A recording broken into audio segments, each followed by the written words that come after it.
नमस्कार, मैं रवि सिंह। स्वागत है आपका channel for news Haryana, Punjab और हिमाचल में। पंजाब सरकार की नई लैंड पूलिंग नीति पंजाब की आम आदमी पार्टी सरकार की गले की फांस बनती जा रही है।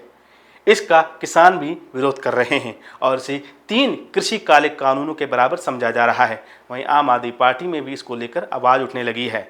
दरअसल पंजाब में इन दिनों सरकार की नई लैंड पूलिंग नीति को लेकर विवाद लगातार गहराता जा रहा है। राज्य के अलग अलग हिस्सों में किसान संगठनों ने इस नीति के खिलाफ मोर्चा खोल दिया है और कई जगहों पर धरने प्रदर्शन जारी हैं। किसानों का कहना है कि ये नीति उनकी जमीन, आजीविका और भविष्य के लिए एक गंभीर खतरा है। उनका ये भी आरोप है कि ये नीति गरीब किसानों को उनकी उपजाऊ जमीन से बेदखल करने की साजिश है और इसका असली मकसद रियल एस्टेट कंपनियों को फायदा पहुंचाना है।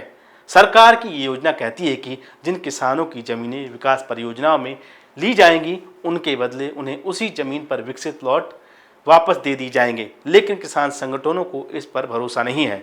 वो इसे एक छलावा मान रहे हैं और कह रहे हैं कि उन्हें ना तो पर्याप्त मुआवजा मिलेगा और ना ही रोजगार की कोई गारंटी। किसानों का स्पष्ट कहना है कि वे जमीन दे देंगे तो खेती कहाँ करेंगे और अगर खेती नहीं रही तो उनका जीवन ही उजड़ जाएगा।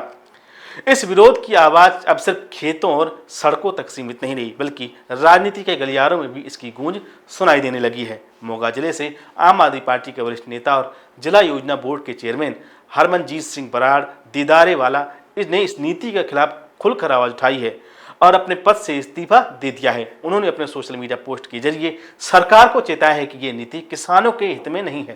बराड़ ने कहा, मैं किसान हूं, इसलिए मैं किसानों के साथ खड़ा हूं। मैं सरकार से अपील करता हूं कि वो इस नीति पर दोबारा विचार करें। उनका बयान और इस्तीफा लैंड पूलिंग विवाद को लेकर और अधिक गंभीर बन गया है। राज्य के कई जिलों में किसान यूनियन लगातार धरने प्रदर्शन कर रही हैं। वे सरकार से एक ही मांग कर रहे हैं कि इस नीति को तुरंत वापस लिया जाए। किसानों का गुस्सा लगातार बढ़ता जा रहा है क्योंकि उन्हें डर है कि उनकी जमीनें हमेशा के लिए छिन सकती हैं। सरकार को अब न सिर्फ किसानों के विरोध का सामना करना पड़ रहा है, बल्कि अपने ही नेताओं के इस्तीफों और असहमति से पैदा हुए राजनीतिक दबाव का भी दबाव आम आदमी पार्टी पर पड़ता जा रहा है। इस पूरी स्थिति ने यह साफ कर दिया है कि लैंड पूलिंग नीति एक गंभीर मुद्दा बन चुका है, जिसे अब सिर्फ एक विकास परियोजना के रूप में नहीं देखा जा सकता।